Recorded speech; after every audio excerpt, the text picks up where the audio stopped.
So here's a little tip. We just put together this Emerge desk chair and gaming chair, and we got this from Staples, by the way.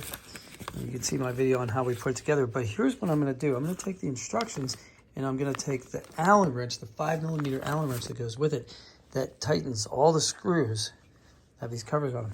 I'm going to put it in this sandwich bag, right? And then I'm going to tape the sandwich bag to the underside of the seat so that I never have to look for the instructions or the tool.